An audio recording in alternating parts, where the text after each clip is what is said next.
Então, boa tarde a todos. Obrigado por terem vindo mais uma vez.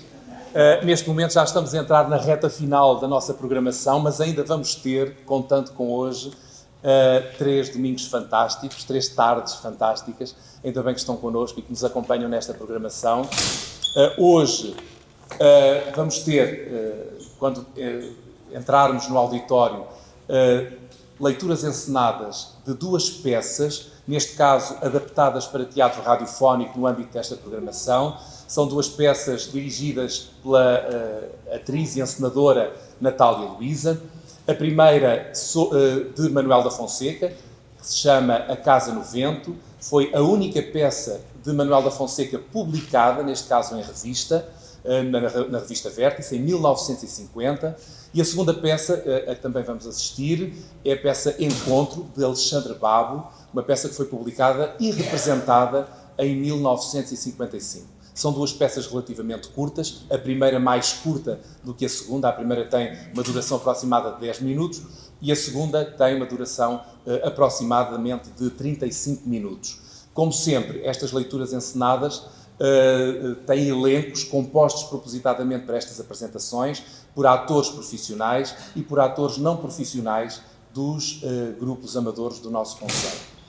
Também, como habitualmente, neste ponto prévio, que é, por natureza, uma conversa muito rápida, uma conversa breve, de 15, 20 minutos, nós procuramos fazer um enquadramento do que vamos assistir a seguir. E temos tido sempre convidados extraordinários de primeira água e hoje continuamos nessa esteira com o nosso convidado muito especial, José Manuel Vasconcelos, que é um homem da casa, também da Associação Promotora do Museu do Neorrealismo, é um homem do neorrealismo, um poeta, ensaísta, crítico literário, traduzido em mais de 10 línguas. Convido-vos a conhecerem a sua obra poética, muito relevante,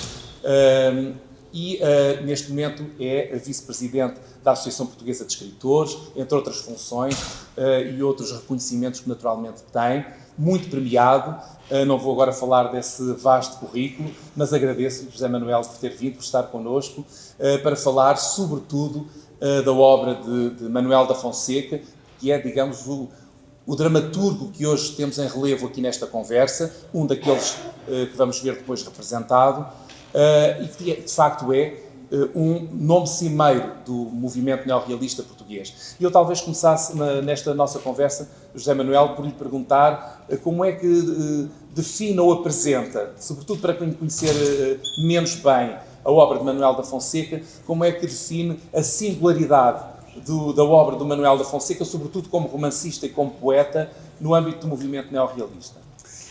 Boa tarde a todos. Manuel da Fonseca, na minha opinião, juntamente com Alves Redol e Conselheiro Pereira Gomes, são talvez os 3 neorrealistas mais, eu diria, puros, entre aspas, evidentemente. Isto é, o Manuel da Fonseca, para o fim da sua vida, manifestou uma certa abertura em relação, enfim, àqueles ambientes mais rurais, dos romances, até dos poemas dele, mas manteve-se durante todo o tempo, durante toda a sua vida, realmente muito fiel, digamos, às premissas e aos princípios mais estruturantes do neorrealismo.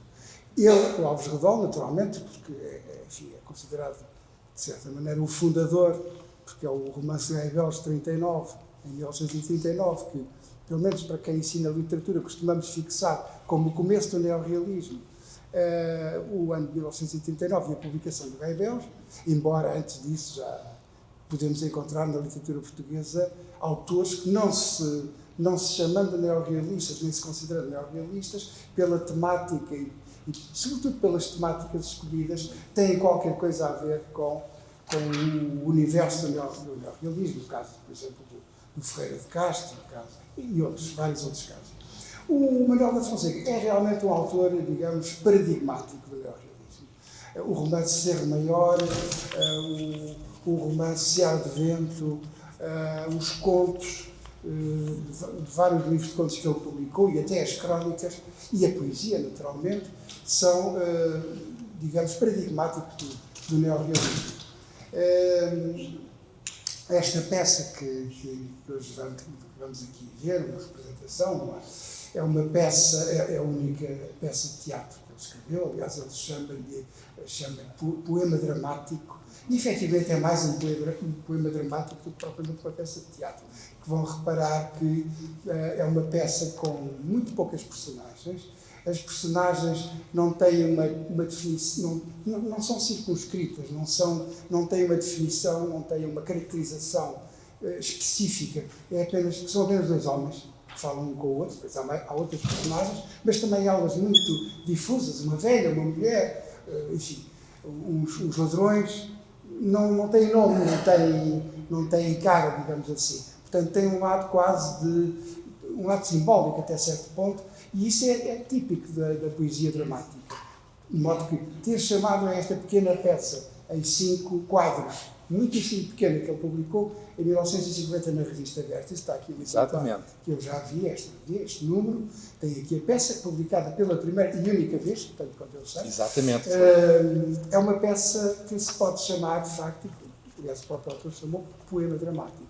Poema porque há ali uma linguagem muito cuidada, há a criação de um ambiente indefinido, mas poético no sentido dramático, de facto, porque há aqueles dois homens e depois a velha e a mulher que estão na casa para onde esses dois homens, pelo menos o primeiro vai à casa, depois há um encontro com os ladrões, os indivíduos que estão a tentar roubar qualquer coisa, mas não, estes ladrões também são muito humanos, diga-se de passagem. Não são ladrões, não são provavelmente criminosos no sentido mais vulgar da palavra. Também eles são levados ao crime, são levados ao roubo, à tentativa de roubo, porque têm fome, porque passam mal. Portanto, todo este ambiente da peça é um ambiente de grande escassez, de total escassez. Imagino que na cabeça do Manuel da Fonseca isto se passasse possivelmente no Alentejo, uma vez que ele era alentejano, de Santiago do Cacém, e o ambiente dos livros dele, até mesmo dos poemas, é um ambiente sempre muito, embora não o diga, mas nós percebemos, situado nessa atmosfera das pequenas cidades alentejanas, sei lá, Santiago, Montemor, etc. Aqui neste caso Santiago. E efetivamente nós imaginamos o vento, a peça chama-se A Casa no Vento. A palavra vento aparece na obra de Manuel da Fonseca várias vezes, até em títulos, a Seara de Vento, aqui A Casa de Vento. Há um livro de poemas que se chama, bom, aí já o sentido não é bem o mesmo, é um sentido mais de coordenadas, mais geográfico, que é A Rosa dos Ventos. Mas quer dizer, no próprio Cerro Maior, não havendo o nome do vento, o vento está muito presente. Está presente, claro. O suão, não é? Aqueles ventos, aquele vento alentejo. E este vento é também uma personagem nesta pequena peça, não é? Porque nós não sabemos até que ponto o vento não é, digamos, uma projeção na paisagem, no ambiente, dos problemas, da mentalidade, dos receios, dos pavores, da tristeza, da depressão daquelas personagens, particularmente do primeiro homem, que está constantemente a lembrar-se da família, da casa, dos filhos, da mulher. Ele e o outro homem estão num ambiente que é um ambiente inóspito, procuram trabalho, procuram sobrevivência, depois, enfim, como verão, não vale a pena agora estar a contar, vão à casa, e a casa onde eles vão é também digamos, um local de pobreza, de pobreza máxima, não é? De pobreza terrível. E, portanto, todo este ambiente, que não é único aqui nesta peça, também nos romances e até nos contos do Manuel da Fonseca, está sempre patente, era a pobreza, e ele não inventou nada, não é? Quer dizer, a pobreza era a pobreza que se vivia naquela altura. Estamos aqui, esta peça foi publicada em 50, não sei quando é que foi escrita, mas sei lá, por exemplo, um dos romances dele, do Manuel da Fonseca, mais fala dessa pobreza. Os dois, a Seara de Vento e o Cerro Maior. O Cerro Maior é um romance que criou de 43, se não estou em erro. Ora, 43 era um ano terrível, não é? Quer dizer, estávamos em plena guerra, o país estava no estado em que os mais velhos aqui, como eu, certamente se lembram. O Alentejo era uma província, era uma região muitíssimo castigada, e evidentemente que o Manuel da Fonseca, a grande temática do Manuel da Fonseca é, de facto, as condições de vida, as condições subhumanas do povo, dos camponeses, dos trabalhadores, das pessoas, particularmente no Alentejo, que era realmente a província que ele conhecia melhor. Depois ele veio para Lisboa, começou mais tarde a escrever romances já com um ambiente urbano, diferente. Aliás, aconteceu isso com muitos dos neorrealistas. O Mário Dionísio também começou por temáticas rurais e depois acabou, sobretudo, em temáticas urbanas.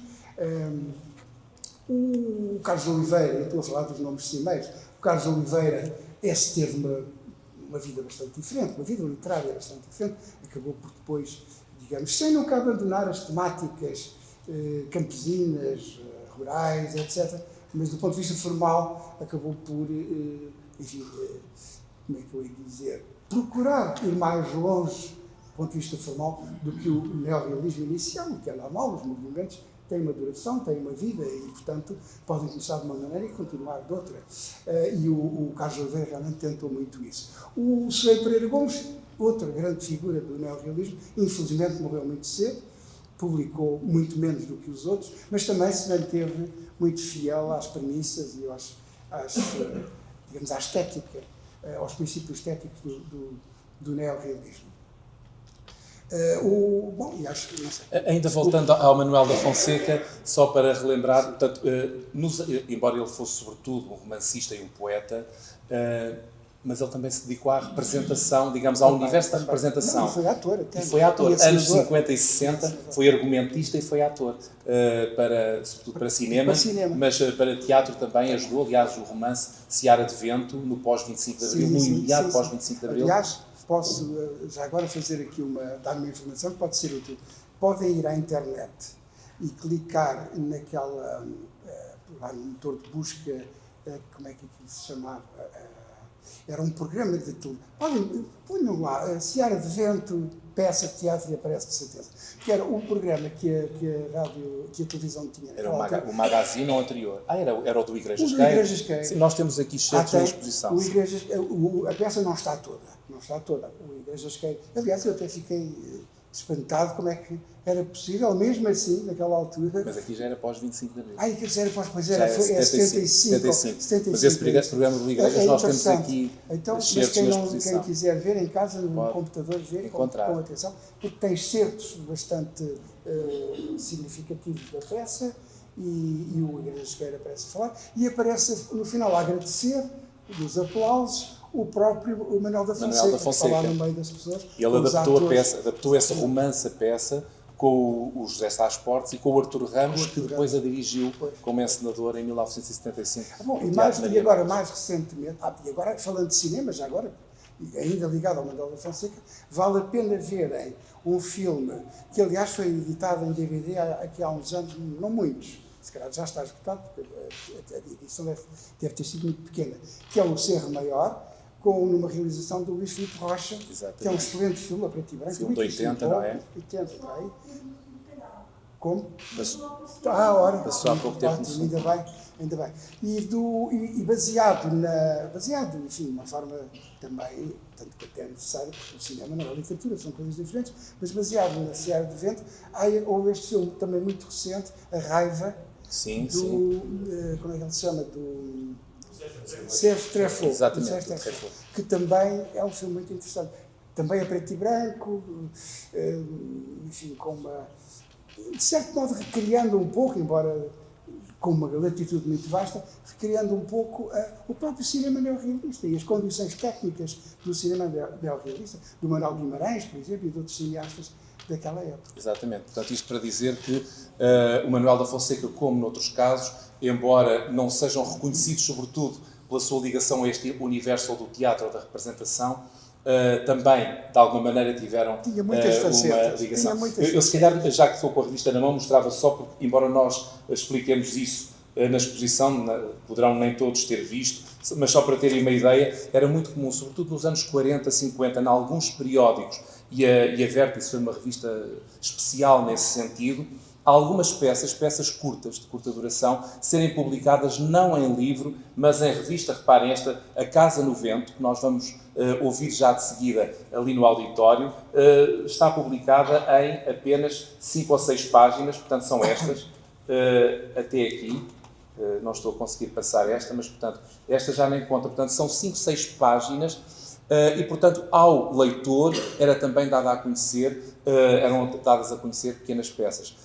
Ou porque fossem primeiras oportunidades que os escritores queriam oferecer a si próprios de começarem a dar visibilidade também a essa sua faceta, ou porque não encontrassem forma de as publicar de outro modo, ou porque por vezes tinham pouca extensão. Portanto, os periódicos também foram palcos importantes para a difusão do teatro. E da poesia. E da poesia, sem dúvida.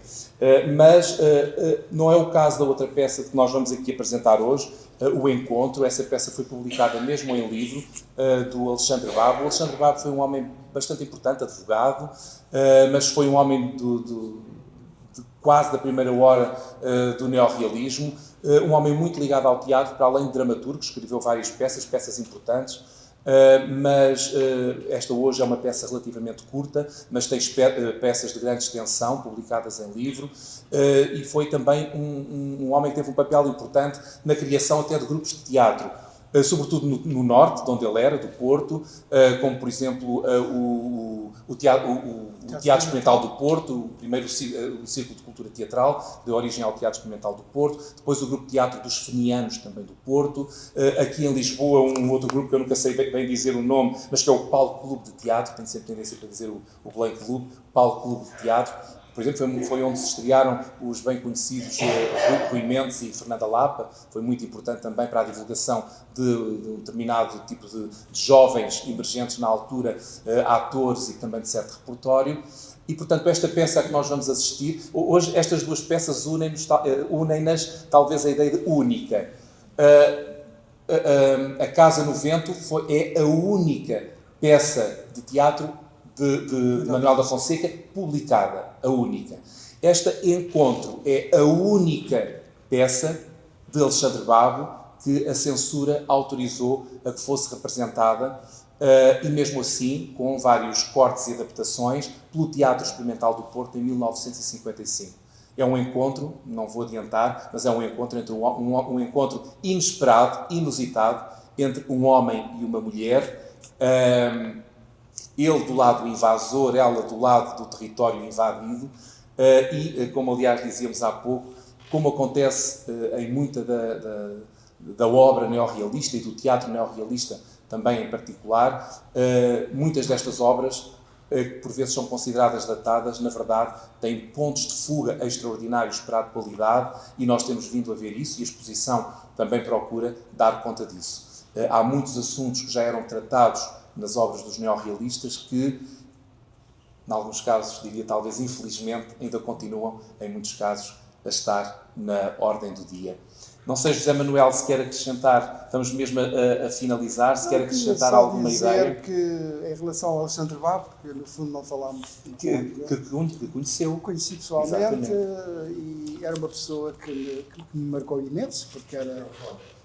desculpa. O Alexandre... Eu falo um pouco do Alexandre Babo, porque o Alexandre Babo é um autor hoje completamente esquecido. Ele morreu há poucos anos, felizmente com uma idade bastante avançada, mas era uma pessoa extraordinária. Eu conheci pessoalmente, fui várias vezes à casa dele, eu era amigo de um sobrinho dele. Isto é uma coisa pessoal, mas que é um apontamento que pode também ter um pouco de vida ainda, não é? Eu era amigo de um sobrinho dele e frequentávamos, enfim, ia muitas vezes à casa dele. Ele era casado com uma senhora, os mais velhos devem se lembrar de uma atriz e cantora chamada Júlia Bavo. Sim. Devem se lembrar dela, eu também a conheci muito bem, não é? Ela estava casada com ele nessa altura. E o Alexandre Babo era um homem, de facto, cheio de ímpeto, cheio de vontade de fazer coisas. Ele escreveu para o teatro, ele escreveu um livro de viagens que fez, ele traduziu autores importantes, ele e uma outra senhora traduziu, por exemplo, Panayiotis, um escritor romeno extremamente importante, também da linha realista, enfim, de temática rural, etc. Traduziu uma obra importantíssima, A História da Revolução Francesa, de Albert Mathieu, que é um clássico de história sobre a Revolução Francesa, e era realmente um homem cheio de dinamismo, fascinante, muito simpático com os jovens. Eu era muito jovem nessa altura, tinha uns 15 ou 16 anos, nem sei bem já, e ele era realmente muito agradável, muito simpático, oferecia-nos livros, emprestava-nos livros, aconselhava-nos a ler. Portanto, eu queria também aproveitar este momento aqui em que falámos do Manuel da Fonseca, para lembrar um amigo, no fundo, um amigo que já não está connosco, mas que eu recordo sempre e que me faz lembrar também a minha própria juventude, porque foi uma pessoa já de idade, eu não sei que idade é que ele tinha naquela altura, mas já era um homem mais que... Já era um homem, enfim, 20, 40, 50 anos, não faço ideia.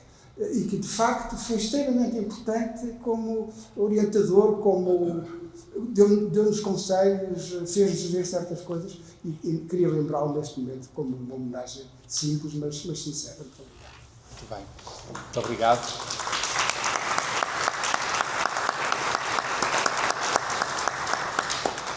Ora bem, para finalizarmos, queria relembrar que, como eu disse no início, estamos na reta final da nossa programação. A exposição vai manter-se patente até ao dia 26 de abril, de hoje a 15 dias, e nós prosseguimos a nossa programação aos domingos. De hoje a 8 dias, aqui estaremos, por um lado, para lançarmos o livro que resulta de um curso que também foi feito no âmbito desta programação, com 6 estudos sobre o teatro neorrealista.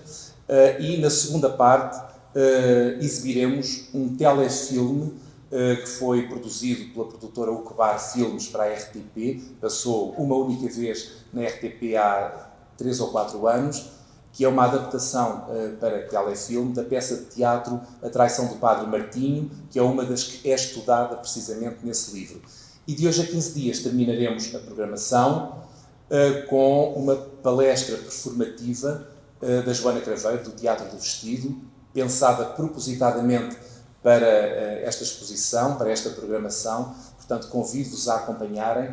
E hoje, estando aqui na presença de um poeta e sendo o nosso escritor, digamos, homenageado principal, o Manuel da Fonseca, eu vou ter a ousadia, para terminar este nosso ponto prévio, ler um poema, esperando que a Natália e a Luísa não me esteja a ouvir. É o poema Antes que Seja Tarde, retirado do livro de poemas do Manuel da Fonseca, Poemas Dispersos. Amigo, tu que choras uma angústia qualquer e falas de coisas mansas como o luar e paradas como as águas de um lago adormecido, acorda. Deixa de ver as margens do regado solitário onde te miras como se fosses a tua namorada. Abandona o jardim sem flores desse país inventado onde tu és o único habitante. Deixa os desejos sem rumo de barco ao Deus dará e esse ar de renúncia às coisas do mundo. Acorda, amigo. Liberta-te dessa paz podre de milagre que existe apenas na tua imaginação. Abre os olhos e olha. Abre os braços e luta. Amigo, antes da morte vir, nasce de vez para a vida. Obrigado. Vamos entrar no auditório. Olá, muito boa tarde a todos, muito bem-vindos. É a terceira leitura que nós vamos fazer aqui, este grupo das peças curtas. Agradecer ao Miguel este trabalho magnífico que foi feito neste museu, que teve esta vontade de o concretizar, porque foi uma experiência para mim também como encenadora de conhecer peças, confesso, nenhuma delas destas que foram feitas e que hoje terminamos, 2 peças curtas, nunca as tinha lido, e de tal maneira que a seguir até já projetei a dar continuidade a este trabalho de divulgação deste conjunto de dramaturgia desconhecida para o grande público, e espero que ele se possa concretizar já este ano, dar-lhe continuidade já este ano e no próximo, assim também nos abram as portas. Agradecer a todos os atores, os que não estão cá e aos que estão cá, e aqui há um conjunto de pessoas que, também o Luís, que estiveram ao longo destas 3 sessões, e é sempre prazeroso um texto estar escrito e de repente ele ganhar identidade através da palavra e da voz dos atores e das intenções, e revisitarmos um tempo em que, infelizmente, como eu já terei dito no primeiro encontro que tivemos, infelizmente não estamos tão longe de algumas condições sociais que são aqui apresentadas em alguns destes textos. Espero que gostem. Vamos começar por um poema dramático, como já terão dito lá fora, do Manuel da Fonseca, e a seguir eu vou ter o privilégio de ler as didascálias a partir do texto, de uma edição deste texto do encontro do Alexandre Babo. Que seja uma tarde prazerosa para todos nós. Muito obrigada.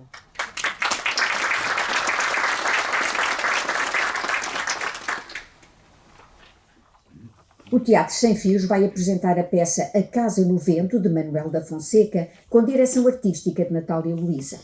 Acerca deste trabalho, Miguel Falcão, investigador do Centro de Estudos de Teatro, diz: a peça A Casa no Vento, de Manuel da Fonseca, foi publicada em 1950. É a única peça publicada do autor. Incide num dos temas mais recorrentes da primeira fase da dramaturgia neorrealista, o das desigualdades sociais determinantes da luta de classes, associado, no caso desta peça, às dificuldades inerentes ao trabalho assalariado e tendo como consequências, entre outras, a desagregação da família, com os homens a terem necessidade de abandonar as mulheres e os filhos para procurarem trabalho noutras regiões.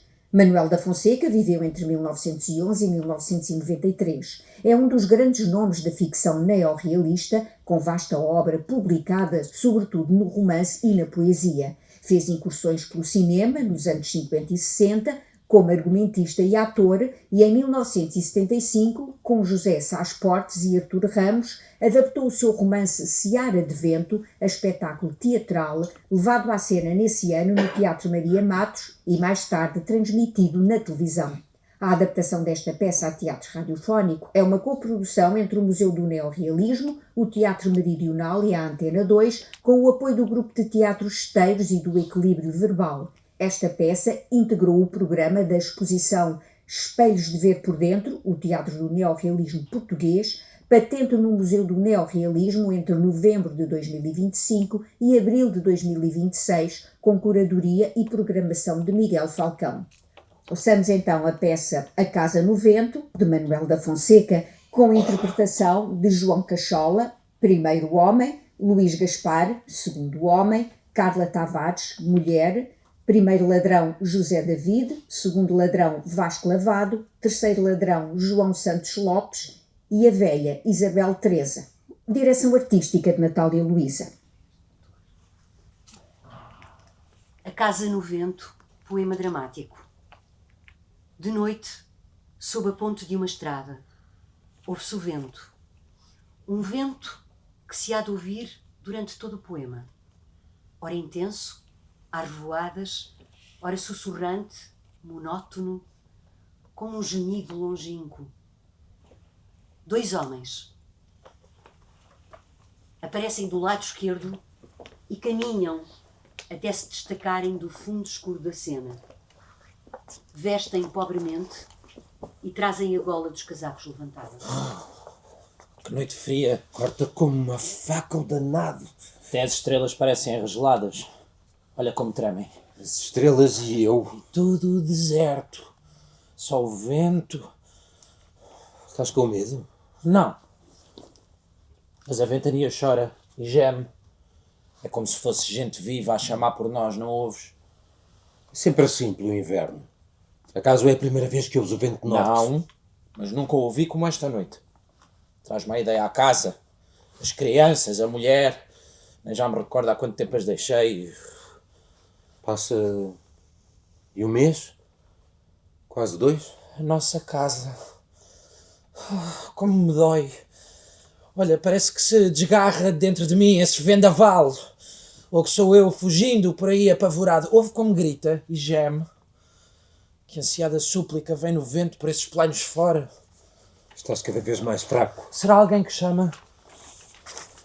Vamos passar aqui o resto da noite. Mal podes andar. Tenho ainda uns fósforos e acendes um fogo. Queres? Um fogo? Para aquecer, homem. Estou tolhido de frio, mal posso andar. Sempre era bom dormir um pouco ao calor das chamas. Eu não quero dormir. Quero afastar-me deste sítio, estar acordado até que o dia nasça. Quem sabe, com uma noite destas, talvez que alguma quadrilha ande roubando por aí. Ladrões? Ovelha medrosa.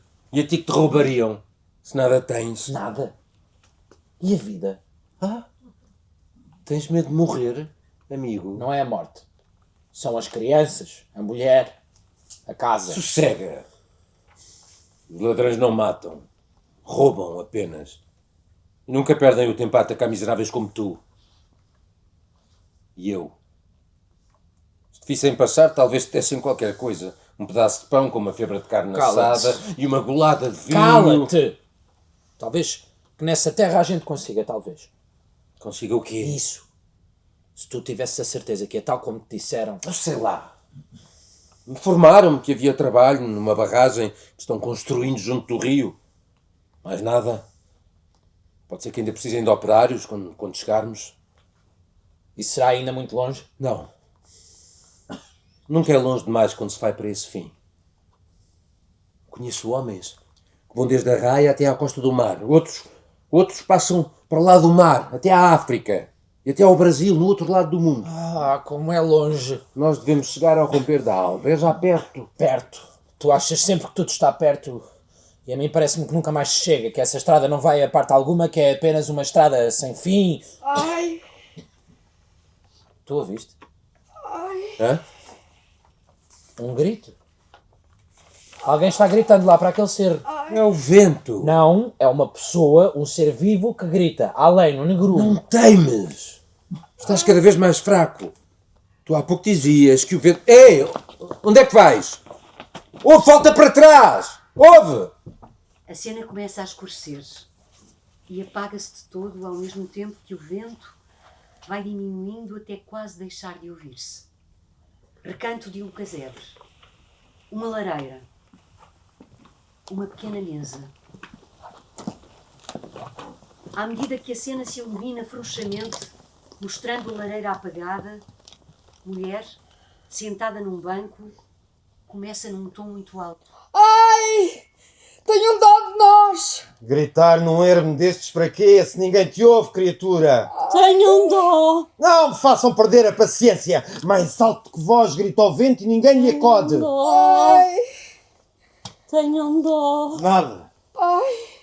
Tenham dó. Deram volta a toda a casa? A tudo. Nem uma moeda de tostão. Mas Tenham dó. vasculharam tudo! Nem ao menos qualquer coisa que se venda! Tenham Nada. dó. Ao que a gente chegou, a saltar quem tem tanto como nós. Quem o sabia? dó. Eu disse, tinha quase a certeza, mas foram teimosos. E onde querias tu ir? Tenham dó. Roubar nas herdades ou na vila com as rondas da guarda reforçadas como andam? Deixa-o falar, ele sabe bem que com a falta de trabalho agora no inverno, Tenham dó. os que têm dormem de olhos abertos e de espingarda nas unhas. Sei pois, mas antes quer arriscar a pele. Tenham dó. Ao menos se não ficar estendido, alguma coisa hei de trazer. Mas ouve, para isso não me convidem. Antes apodrecer em casa à espera que cheguem as fainas do campo. Tenham dó. Tens razão. Tenham dó. Nós iremos onde não nos querem. Tenham dó. Se alguma de vocês nos denunciar, mato-a. Quem gritou nesta casa? É mais devagar. Antes de tudo vais ter de dizer quem te autorizou a abrir a porta. Ouvi gritos. Uma mulher que gritava. Foi a senhora. Ninguém gritou. Não. Eu não gritei. Nós não gritamos. Gritar para quê se estamos na nossa casa? A nossa casa. Tal como esta a minha casa. O homem está louco. Que irá a esta hora lá pela minha casa? Sim, eu ouvi gritar. Se foi você quem gritou, diga, mulher. Eu não gritei. Nós não gritamos. Fora daqui! Atira-o pela porta! Ladrões! Ladrões! A cena escurece lentamente. Enquanto permanece escura, o vento não deixa de ouvir-se E assim permanece durante toda a cena seguinte.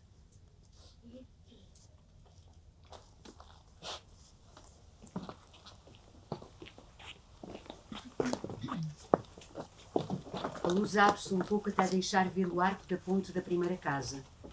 Homem primeiro vem entrando aliado e caminha sempre até que homem segundo o segura pelo braço. De onde vens tu? A nossa casa. Que tens? Onde foste? Uma casa igual à minha, sem homem, abandonada a tudo. Tu não estás bom. Assaltada por tudo. Ladrões. Ladrões. Ladrões? Eu não devia ter deixado a casa, a mulher, as crianças. Tu estás muito fraco, nós vamos passar aqui a noite. Não! Ficamos, pois! Acende um lume e tu verás como o calor e o sono te hão de reanimar. Não! Eu vou voltar para trás, vou voltar para casa. Eu ouvi gritos de mulheres amordaçadas. Foi ilusão tua! Tu não ouviste nada! Ouvi! É apenas o vento. É o vento que chora e geme, como se fosse gente viva a chamar por nós. Tal como tu disseste há pouco. Sim. A chamar por nós. Tu não ouves? Não ouves que nos chamam lá das nossas casas? É de lá. É de lá que gritam. Final do texto.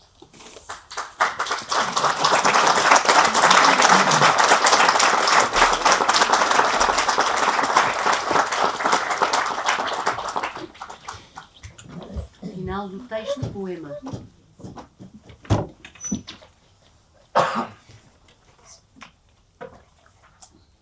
O Teatro Sem Fios vai apresentar a peça Encontro, de Alexandre Babo, com direção artística de Natália Luísa. Acerca deste trabalho, Miguel Falcão, investigador do Centro de Estudos de Teatro, diz: a peça Encontro, de Alexandre Babo, foi publicada em 1955 no contexto de uma conjuntura política internacional bipolarizada pela Guerra Fria e intensificada por conflitos regionais, entre os quais a Guerra da Coreia, a Primeira Guerra da Indochina ou a consolidação da Revolução Chinesa. Na peça, em pleno conflito armado não localizado, um homem, do lado do invasor, e uma mulher, do território invadido, encontram-se inesperadamente e percebem que têm mais em comum do que poderiam julgar. Encontro foi a única peça do dramaturgo autorizada pela censura do Estado Novo a ser representada. Estreou em 1955 no Teatro Experimental do Porto. Alexandre Babo viveu entre 1916 e 2007. Foi advogado, jornalista e escritor neorrealista, tendo-se dedicado também a diversas áreas do teatro. Foi cofundador do Círculo de Cultura Teatral Teatro Experimental do Porto e do Grupo de Teatro Moderno do Clube Fenianos Portuenses, assim como do Palco Clube de Teatro em Lisboa. Também na área de teatro teve participações como ator, escreveu ensaios, fez traduções e crítica e publicou várias peças. A adaptação desta peça a teatro radiofónico é uma coprodução entre o Museu do Neorrealismo, o Teatro Meridional e a Antena 2, com o apoio do Grupo de Teatro Esteiros. Esta peça integrou o programa da exposição Espelhos de Ver por Dentro, o Teatro do Neorrealismo Português, patente no Museu do Neorrealismo entre novembro de 2025 e abril de 2026, com curadoria e programação de Miguel Falcão.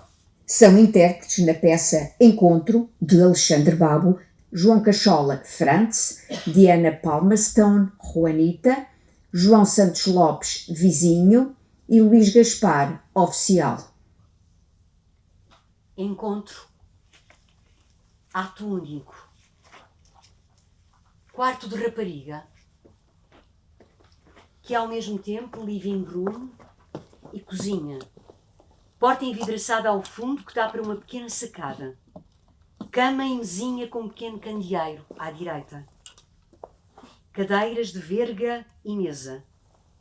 À esquerda baixa, porta para o quarto de banho. À esquerda alta, porta para a escada. Uma ventoinha, cores garridas. Quando o pano sobe, o quarto está numa semi-obscuridade, havendo apenas do fundo da porta para as escadas a luz de uma noite de luar.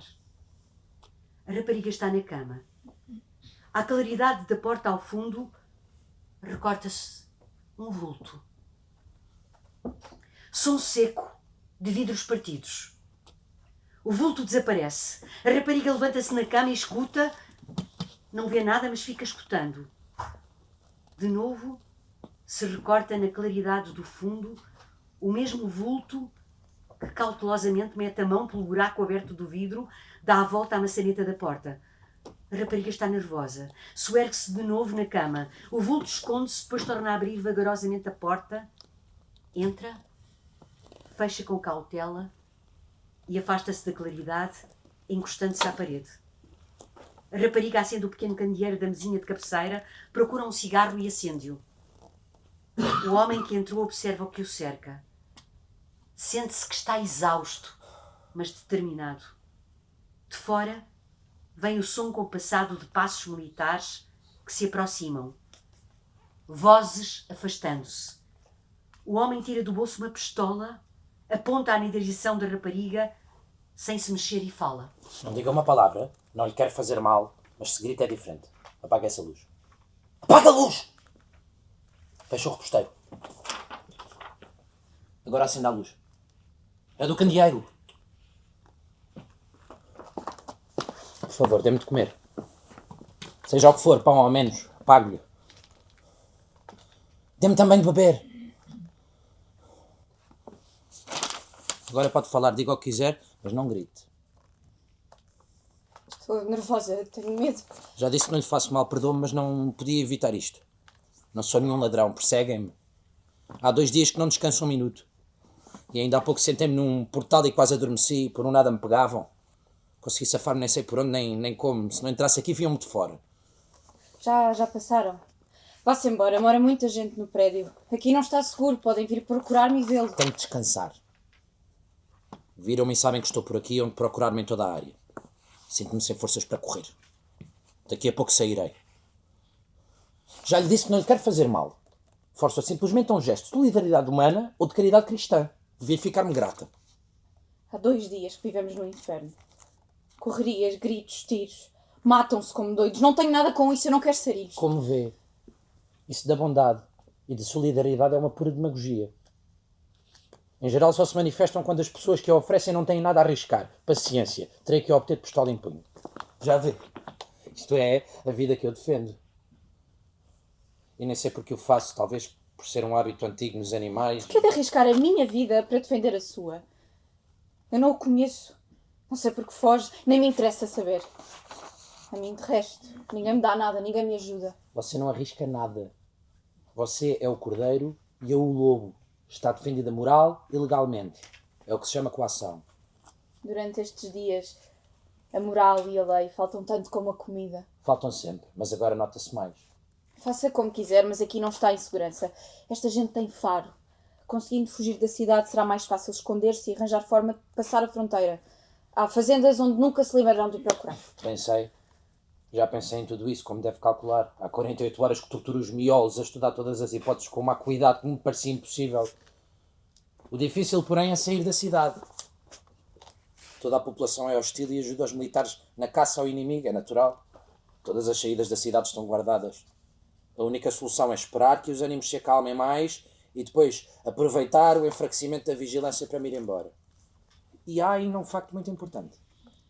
Se nessa altura me prenderem, talvez me julguem, mas não me matam. E agora não há julgamentos. O senhor não deve ter a consciência muito tranquila. Algum crime praticou. Não tive tempo para observar a consciência. Desde que fomos vencidos só vivi dos sentidos. Você não sabe o que isso é. Nem eu sabia ainda. Foi uma boa experiência que talvez já não tenha utilidade, mas crime não matei. Não roubei. Sabe-se lá o que é crime. No meu país devo estar a caminhar a passos largos para herói nacional e terei talvez o meu nome numa rua principal de cidade, de província. Nem só matar e roubar é crime. De resto... Já sei, às vezes rouba-se e mata-se indiretamente. Para que vieram cá? Para que correm os rios e os vulcões? Porque há fome e doenças, sono e cansaço, raiva e ódio. Como se formaram as nações? Como se faz a história? Eu não sei de história. Sei que vivíamos mal. Mas entre nós, quando os senhores invadiram o país, passámos a viver pior. Tivemos mais fome e mais medo. Todos os acontecimentos podem ser encarados por vários prismas. Somos da mesma raça. Isto era nosso. Foi-nos tirado, embora há muitos anos. Se houvesse boa vontade, talvez viéssemos a ser todos mais fortes e mais felizes. Não quiseram. Parece que vive um pesadelo. Dá uma sensação exata, nítida, de que tudo o que vivi até há 48 horas se passou há séculos e foi história que eu vi contar algures. É estranho. Como a medida geográfica do tempo não corresponde à vida de um homem. Há acontecimentos que levam anos e duram apenas horas ou dias. E há minutos que enchem uma vida. A minha vida foi sempre igual ao tempo. Tenho 40 anos. E neste momento, recordando a minha vida passada, parece-me só ter vivido a infância e estas 48 horas. No entanto, o que eu vivi... Não me lembro do passado. Nem mesmo de quando era pequena. Só tenho saudades do futuro. Descalço. Do que... Pareceu-me ouvir passos. Alguém que regressa a casa. São 4 da manhã. Não é natural.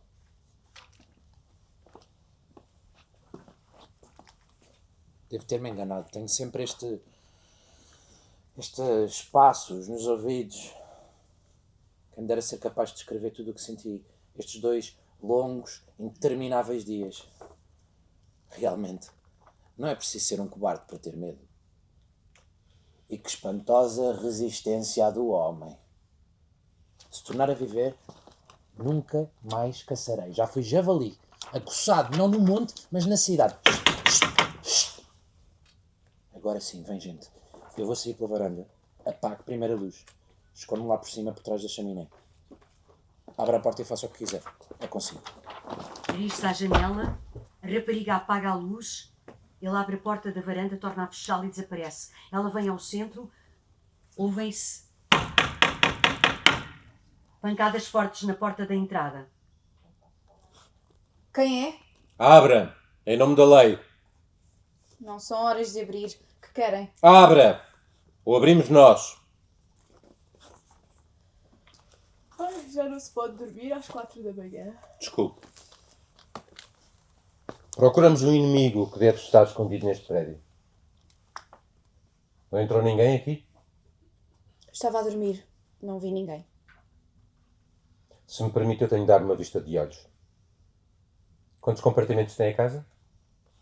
Vai ser demorado.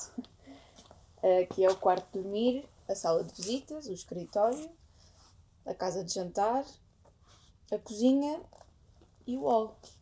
Ali é o quarto de banho. Baixa a cabeça, senão magoa-se. Abre a porta do quarto de banho e procura nos sítios essenciais. Para junto da porta da varanda, curva-se e apanha uns estilhaços de vidro. Quando se partiu este vidro? Ontem. Porquê entraria por aí alguém? É estranho que não tenha apanhado os vidros. Não sei porquê. Sou muito desleixada. Não parece? Não está de acordo com o restante. Mas isso não tem importância. Abre a janela, vai à varanda e demora-se um pouco. A rapariga senta-se na cama procurando esconder a sua aflição. O oficial torna a entrar. Não vejo nada. Ouça. Conseguimos vencer um invasor odiado. Foi decretada a lei marcial há 2 dias. É condenado à morte todo aquele que der asilo aos inimigos da pátria. Não sei. Não sei de nada, não conheço inimigos da pátria. Nem amigos. Acredito.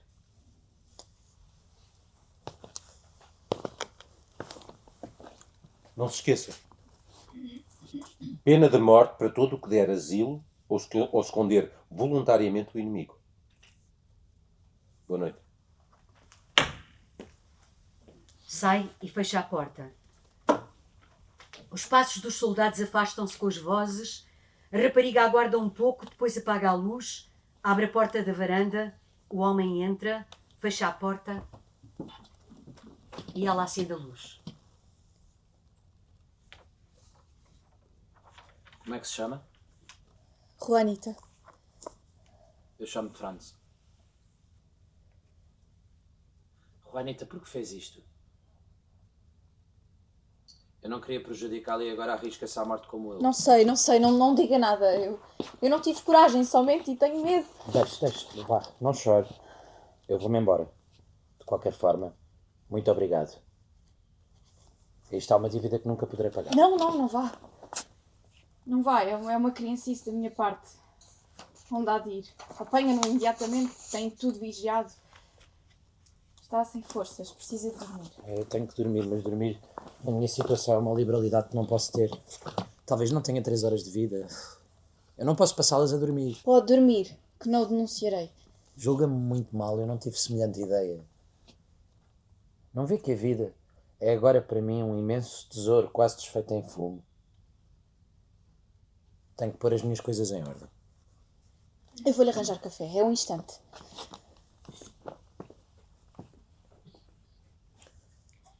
Já houve uma época em que eu fui feliz. Tem graça. Como isso está longe, só agora percebo que fui feliz. Europa. Colónia. A minha mãe era alemã. Aos 17 anos fui com ela para a casa dos meus avós maternos. Frequentei a universidade. Sou, ou fui, engenheiro. Quando acabei o curso casei-me. A minha mulher era empregada numa loja de modas.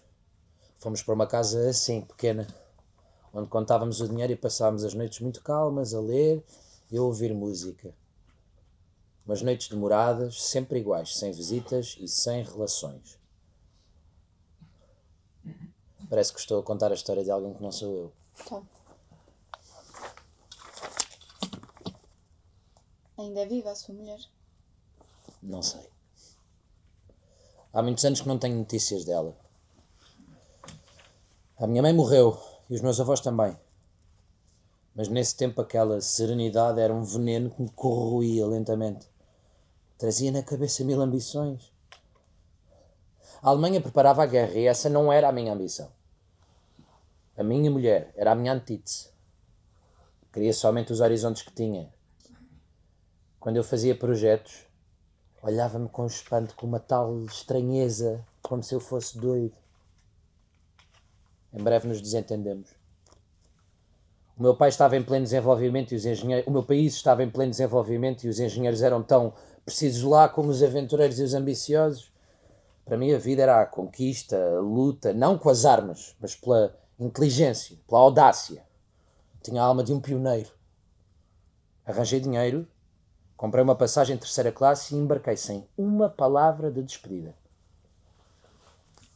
Só mais tarde requeri o divórcio com que a minha mulher concordou. Nunca me escreveu, nem recriminou. Era uma mulher simples.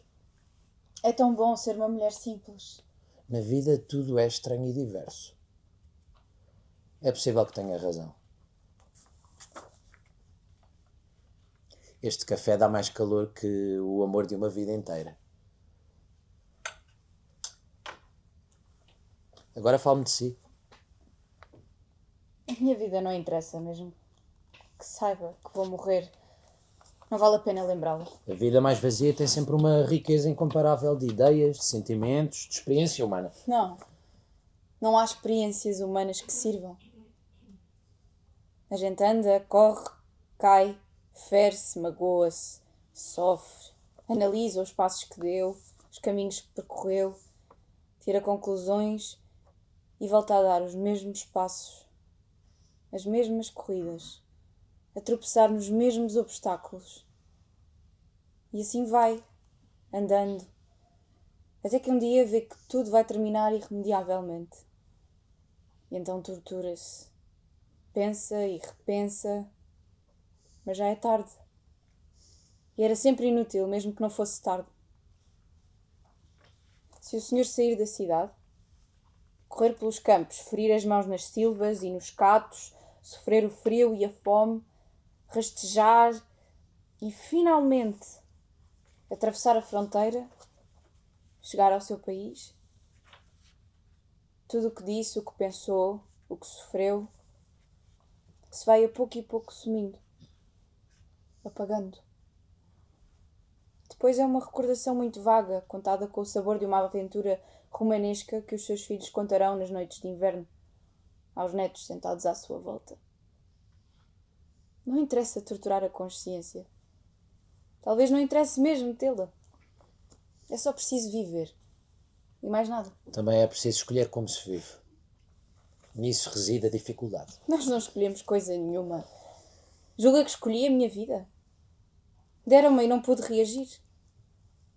Quando há pouco entrou por aquela varanda, deu-me possibilidades de escolha. Ouça, deite-se na minha cama, eu não consigo dormir. Eu fico nesta cadeira. Vá, deite-se.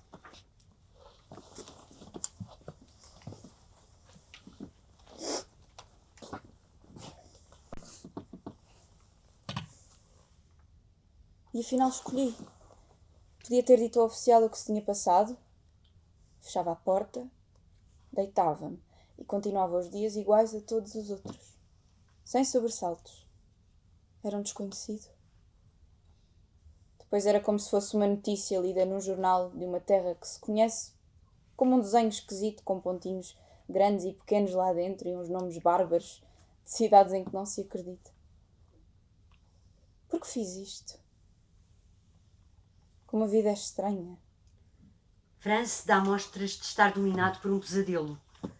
Suergue-se na cama e grita. Juanita corre a abafar-lhe os gritos, fala mudar de posição e fica junto da cama, passando-lhe a mão sobre os cabelos como se o fizesse a uma criança. Apaga a luz, senta-se na cadeira e diz: pobre homem. Pobre homem. A cena escurece totalmente. Longa pausa. Depois a luz acende-se como se fosse tarde e o dia alto. Franz está deitado sobre a cama, as mãos sob a nuca. De vez em quando escutam os vagos barulhos que se não ouvem.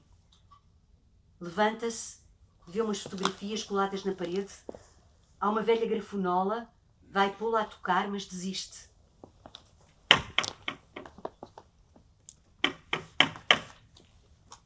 Batem à porta, primeiro de mansinho, depois com mais força.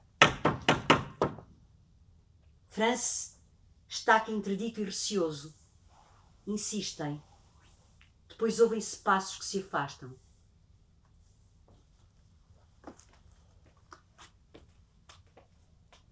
Senta-se. Há calor. Uma ventoinha renova o ar. Pouco depois, sentem-se passos rápidos. A porta abre-se. Entra Juanita. Parece que saiu daqui há um século. Há pouco bateram à porta. Estou a ficar mais nervoso. As pernas quase que não me aguentavam. Soube alguma coisa? Não encontrei militares nestas cercanias. Anda pouca gente na rua, mas tive a sensação, não sei, de um silêncio pesado que não é natural. No patamar estava um vizinho sentado a consertar uma camisola. Desejou-me felicidades com um ar que não me agradou. Deve ser tudo imaginação. Quando anoitecer, terá de sair. Mas bem tarde, quando todos dormirem. Juanita, gostava que eu me salvasse. Que pergunta? Claro, era uma forma de me salvar também. Não é a única razão. Você é boa, Juanita. E oxalá venha a ser feliz.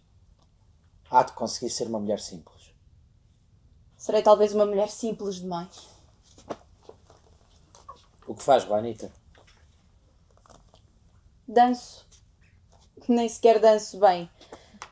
Nem sequer tenho prazer em dançar. Danço porque calhou. Talvez por não saber fazer mais nada. Deve ser maravilhoso dançar, sempre adorei o balé. Não faço a literatura. Não há balé nesta dança. Mal me lembro dos meus pais. Eram professores de uma vilória encravada na serra. Vieram as febres, dizimaram metade da população, morreram e deixaram-me o suficiente para me internarem num colégio. Colégio ou asilo, uma coisa assim. Não era de graça, mas também não pagava bastante. Havia lá uma mulher que, em tempos de dançar, ouvira dançar e que me achava com muito jeito. Durante anos ensinou-me tudo o que sabia. Ainda foi o que me valeu. Aos 15 anos entregaram-me uma carta de recomendação e uma maleta com roupas velhas. O dinheiro tinha acabado. Empreguei-me como costureira. Eu não quero falar mais. Continuo. Não calculo como me faz bem ouvi-la. A minha vida não tem nada de extraordinário, nem de romanesco. Nem sequer é muito triste. Conte-me tudo. Os seus amores, as suas ansiedades. Amanhã estarei morto ou a muitas léguas daqui. Duas pessoas tão diferentes, tão afastadas, encontram-se repentinamente, sem qualquer justificação, sem nenhum sentido, e arriscam juntas a vida. Não sabem nada um do outro. Será possível que nesse momento se libertem de falsidades, de pudores, de hipocrisias e se mostrem exatamente como são? Mas poderão mostrar-se como são, se elas próprias não o sabem? Se a sua verdade só vem à superfície em face de certas situações? Nunca ninguém gostou de mim. Fui sempre fria, esquiva, antipática. Nunca tive amigos. Desconfiei de todos. Era sempre meticulosa nos meus empregos, mas passado tempo inventava um pretexto fútil e despediam-me. Não percebo. Porquê? Talvez seja simpática pela primeira vez na minha vida. Talvez por estar em contacto de frente com o fim de tudo, com o espectro da morte. Levei 40 anos a olhar para mim, a tratar de mim, a lutar por mim, sempre por mim. Nunca vi os outros, nunca amei ninguém. Talvez a minha mãe, mas mesmo essa, era como um hábito ancestral, um amor congénito. E afinal, como vê, todas as minhas conquistas falharam. E deve ser bom amar. E você, Juanita? Sucedeu-me no amor o que é normal aos 20 anos. Uma paixão completa, total, absorvente, mas escondida dentro de mim mesma, como se fosse ridícula. Mostrá-la. Criei uma capa de frieza e de indiferença para o fogo que me consumia. Não sei se ele realmente gostou de mim, mas seja como for, foi só de boca dura. Bem cedo percebi que se afastava voluntariamente. Procurava um pretexto para desaparecer. Intimamente queria lançar-me aos pés dele e gritar-lhe o meu amor, conquistá-lo, tê-lo para mim. E agia exatamente ao contrário. A minha aparente frieza aumentou dolorosamente e um dia, nem posso explicar como, dei-lhe o pretexto definitivo que ele tanto ambicionava, com um homem hediondo que escorracei dias depois. Daí para diante foi implacável. Estupidez. Que coisa insensata. Implacável, é verdade. Vivo há 3 anos uma solidão de asceta. Eu, que tenho nas veias e no coração a labareda de Deus. Sem amor, sem amigos, sem relações. Danço num cabaré. E como vista sob os focos, meio despida e maquilhada, não sou feia. Os homens não percebem a dureza do meu olhar. Felizmente o cabaré pertence a uma mulher e casada. Nisso reside o segredo da minha longa permanência lá. Todas as noites, no fim do espetáculo, venho para aqui, sozinha. Aquecer o café e deitar-me. A ver um céu que não sei onde para. Tantos pontos de contacto parecemos ter e tão profundamente diferentes somos. A Juanita ansiou sempre pelo contacto humano, pelo amor, pela amizade e viveu em si mesmada, escondida, com medo do mundo e dos homens dentro da armadura da sua timidez e da sua desconfiança. E eu, sempre um egocêntrico, um egoísta, cheio de narcisismo, entreguei-me a uma vida toda contacto, toda exterior. Meu Deus, como a vida, por estranha que seja, é maravilhosa e subtil. Dois seres como nós, afastados por uma imensidade psíquica e geográfica, encontram-se em circunstâncias totalmente fora do comum para, em face da morte iminente, dizerem com uma honestidade que lhes permite o conhecimento de si próprios, pela primeira vez, a sua verdade. Como veio aqui parar? Porquê é tão perseguido? É militar? Não, Juanita, não falemos disso. Já comecei a sentir os primeiros sintomas de despertar de uma consciência. Não sei se errei, se exorbitei. Não quero pensar mais. Você o saberá pelos outros. Cumpri ordens, dei outras. Decisões minhas prejudicaram, pelo menos no momento, muitos compatriotas seus. Na minha função fui sempre um técnico, decidi os problemas no espaço sem procurar discernir o lado humano. Não tem ninguém a quem queira que previna? A quem dê notícias suas? Não. Se morrer além das tais possíveis comemorações públicas, talvez que só você me recorde durante algum tempo. Sim. Até morrer. Talvez seja, portanto, por muito pouco tempo. Não pense nisso. Não faz ideia da calma que se apoderou de mim. Sempre confiei na minha boa estrela, a não ser nestas 48 horas de lobo acossado. Agora acredito de novo, tenho uma esperança tão forte que viveremos. E mais, que havemos os dois no futuro de desmentir a sua afirmação de há pouco. Esta experiência será a última e decisiva. Você continuará a ser uma mulher simples e eu serei também um homem comum, com amor, com mulher, com filhos, sei lá. Sem outras ambições que os horizontes conseguidos. Toque-me outra vez aquele disco. Quero levar comigo, além da sua recordação e deste quarto, também a sua música. Dar-me-á forças, energia, vontade e audácia para fugir a todas as vigilâncias e atravessar a fronteira. Oxalá. Há coisas bem agradáveis. E para que não é preciso lutar muito. Bem, gente, eu vou esconder-me no quarto de banho.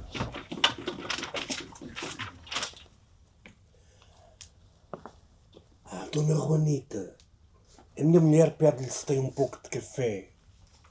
Eu gastei hoje o último, não tinha grande provisão e nestes dias sem comércio aberto tem sido terrível.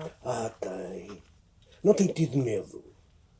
3 dias sozinha em risco dos fugitivos lhe entrarem pela janela. Não, mora muita gente no prédio. Olhe, desculpe-me, tenho a comida ao lume. Pronto, então, muito obrigado. Se precisar de alguma coisa, é só chamar, Dona Juanita.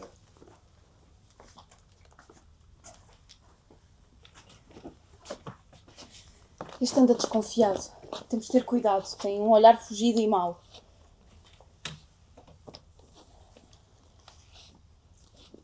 Eu vou pôr o disco que me pediu. Juanita, tudo isto é um terrível pesadelo, mas talvez haja uma alvorada. Ouça e não me diga nada. Se me enganei, deixe-me partir com uma esperança que me dará coragem. Consigo, sei que é de modificar a minha vida e encontrar um caminho direto. Pelas estradas do acaso, encontrarmos os dois, verdadeiramente. Aguarde com calma. Hei de viver e vencer tudo para termos uma vida feliz. Calce, não diga nada.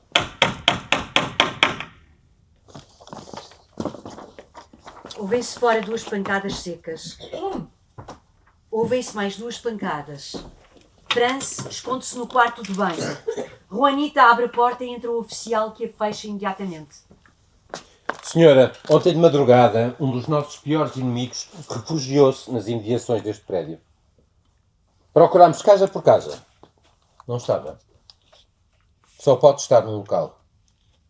Ontem, com a ajuda da escuridão da noite, saltou da chaminé para uma varanda, partiu um vidro e entrou. A casa é esta e ele tem de estar aqui. O senhor procurou por toda a parte e viu perfeitamente que não estava. Senhora, já ontem saí daqui com a certeza do que se passava. Aguardei que esse homem, que é responsável por tantos males na nossa terra, tivesse a coragem e a dignidade de não sacrificar uma pessoa que o abrigou. Enganei-me. Não está, juro que não vi ninguém. Colhemos informações a seu respeito. Sabemos que leva uma vida exemplar E que nunca, ao contrário das suas colegas, teve quaisquer ligações com os inimigos. Lamento que incorresse num crime que é punido com a morte. Lamento, sinceramente. Mas sou militar e tenho de cumprir o meu dever. Não se mexa, meu oficial. Sr. Franz Rivera. Em nome da lei, considere-se preso e entregue-me essa arma. Como verifica, não lhe resta qualquer esperança. Todas as saídas estão guardadas e ao primeiro vulto que divisarem, atiram para matar. A escada está guardada também. A minha morte seria um crime desnecessário. Depois de uma leve hesitação, entrega a pistola ao oficial. Está bem. Eu acompanho. Não posso levá-lo apenas ao senhor. Esta senhora é responsável pelo encobrimento de um inimigo. Terá de me acompanhar. Mas isso é uma infâmia. É uma decisão legal. Entrei aqui de pistola em punho. Forcei esta senhora a dar-me de comer e de beber e a suportar a minha presença. É justo, mas apenas até ao momento em que vim a esta casa. A partir de então, esta senhora, sem qualquer espécie de coação, defendida mesmo pela autoridade e sabendo da lei marcial que punia esta infração com a morte, mentiu, voluntariamente, deu-lhe de novo o abrigo e preparava a forma de fugir à ação da justiça.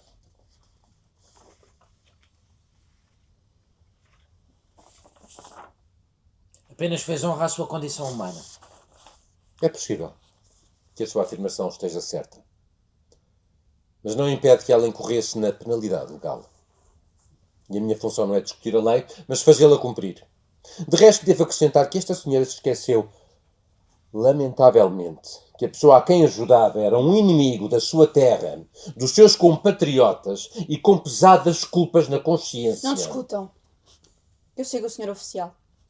E sujeito-me a tudo. Mas é bem fácil criticar friamente as atitudes dos outros, falar de princípios, de compatriotas, de terra.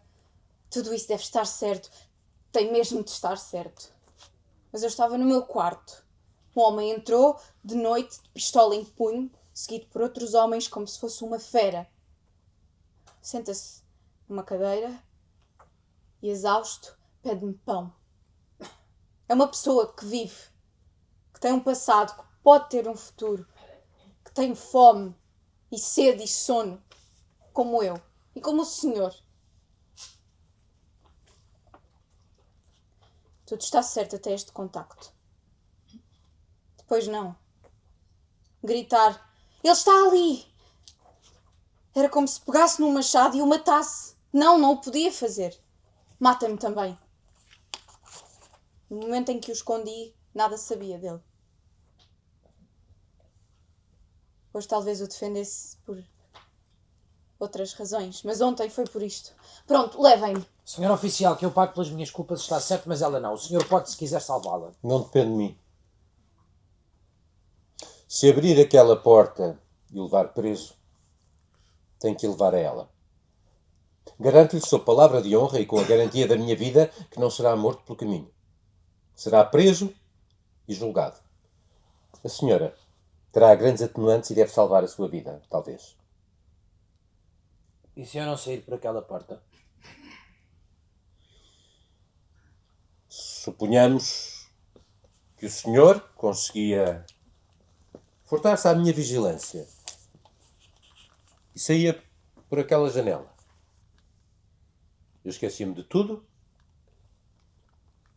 e não prendia esta senhora.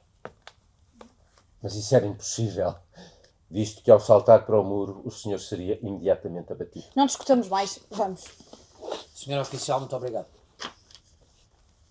O senhor é um homem de bem.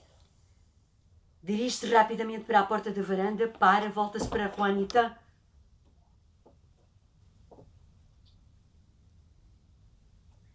Adeus, Juanita. Sai. Juanita vai a correr para ele, mas o oficial segura-a. Franz sai pela varanda. Juanita cai de joelhos como se rezasse. ouvem-se 2 tiros, um a seguir ao outro com um breve intervalo e um grito abafado. Depois, uma pausa, os passos dos soldados que se afastam.